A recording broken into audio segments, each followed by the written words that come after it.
Actually, she didn't pay attention to what he did in her past. She was a very happy girl who simply obeyed her father's orders and received his kind praise.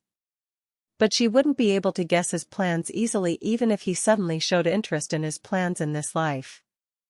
Considering that she was just his hunting dog, there was no way for Byron to directly inform her of his targets. Byron would have to use the skills she taught him to find out for himself and then use it to get revenge. Isla found herself in a situation where she needed to put the skills Byron had given her into practice. Her goal was clear: to discover the truth behind his actions and how he had used her as a tool for his own revenge.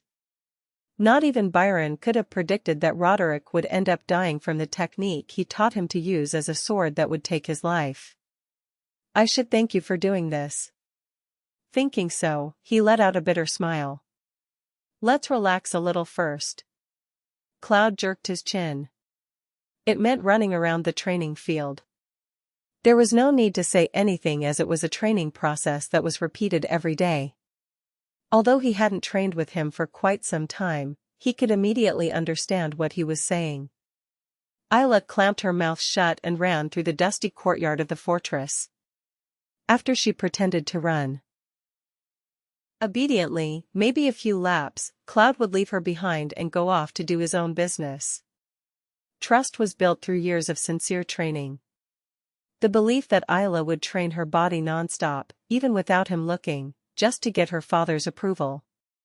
She felt a little uncomfortable remembering her childhood, when she used to run around the training field while gritting her teeth and longing for her father's love. But that's all in the past. There was no need for that anymore. There was nothing wrong with developing stamina, but now there was something more important than that. Now that I'm back to when I was young, I'll have to check how strong I am now. She had already surpassed her guardian Cloud's abilities when she entered the dukedom. She would follow someone's footsteps, hide their body, eavesdrop, and kill the person without even realizing why they were dying. There probably wouldn't be anyone who could follow her. She couldn't help but laugh. That was something so stupid that it was embarrassing to show the techniques. Still, Isla really needed those embarrassing skills. Because he had to use those skills to find out what Byron was planning. But that could also be done with the strength of the body. So, it was necessary to check what his physical strength was. Isla looked around first before checking her own condition, as she shouldn't have been surprised by his suspicious behavior. The fortress was silent as the day was just beginning and the sun had just risen. Of course, there were those guarding his entrance, but it seemed that there was no one watching what he did in his walled training ground. When she was a little older, the guards always followed her. But now he was still young and it seemed that he had been negligent in following up. Good. She confirmed that no one was nearby and then climbed a tree next to the training field. Making as little noise as possible, Isla gently climbed the tree and seemed satisfied. It seemed that as his body became smaller, he became more agile. Although he didn't have a dagger in his hand yet, it seemed like there would be no problem using it. Isla attempted to maintain her balance while standing on a sturdy tree branch and frequently attempted to swing a dagger with her free hand. Not only did he move his arms, but his balance was perfect. Meanwhile, the dark sky suddenly became completely bright. He saw Laura open the door and leave. It seemed like it was time to finish the morning training. Isla hurriedly jumped down from the tree because she couldn't be seen like this. Even though he jumped from a great height, he landed silently. After fixing his clothes, he pretended to run around the playground again. "My lady, that's enough training for now. He has to bathe before eating with his master." She always bathed after training with Laura watching over her. She wanted to dress up before seeing Byron. She had previously happily agreed because she wanted to appear nice to her father, but now she felt disgusted when she thought about it. Everyone was always obsessed with Isla's hair, including Laura. With silver hair, she looks like Ophelia. She has really pretty hair. Your teacher will be very proud. Laura whispered sweet words and combed her hair carefully. Even though he wandered from mountain to mountain and abandoned strongholds, he was never without the best hair oil to apply to his hair.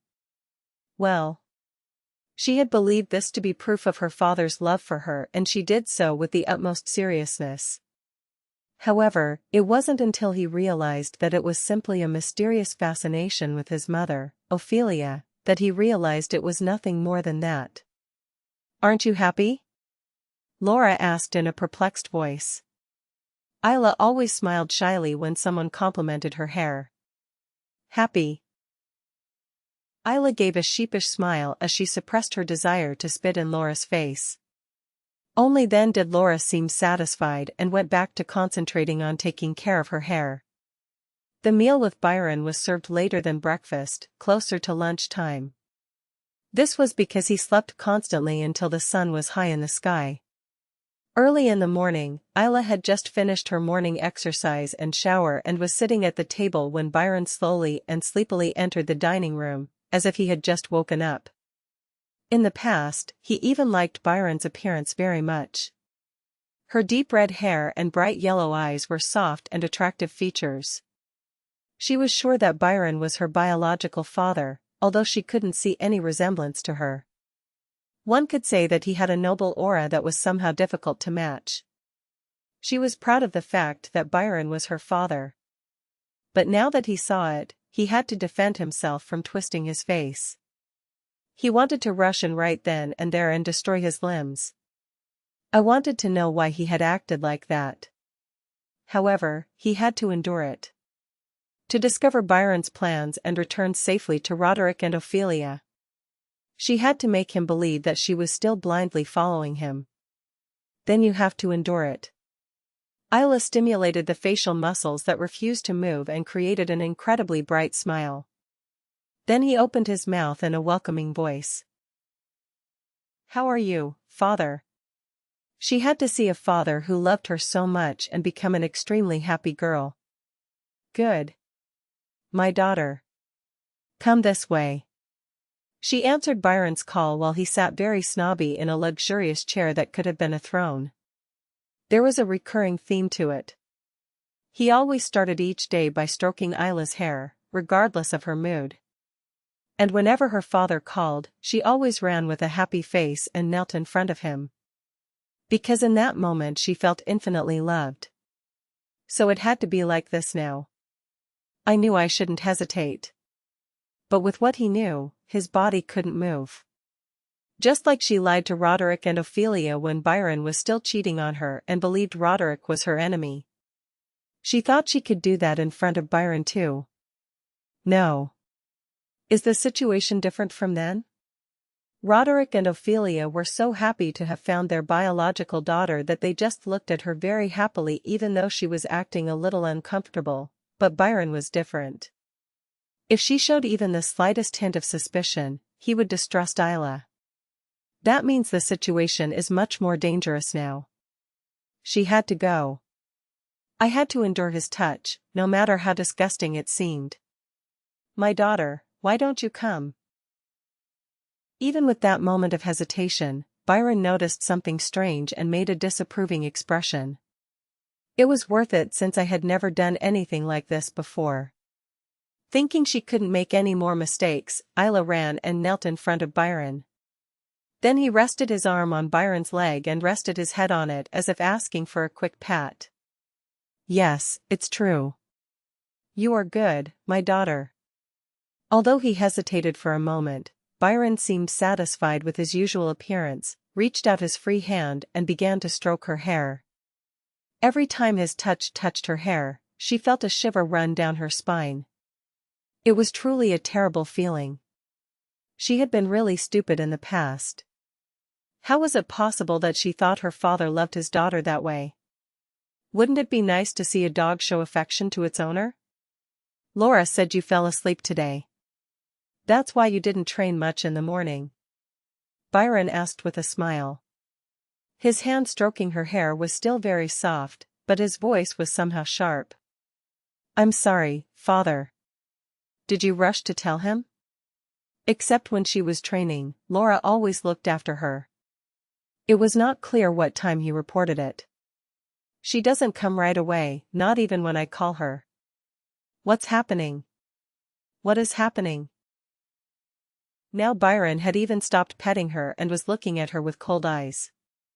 He clearly meant that he was angry.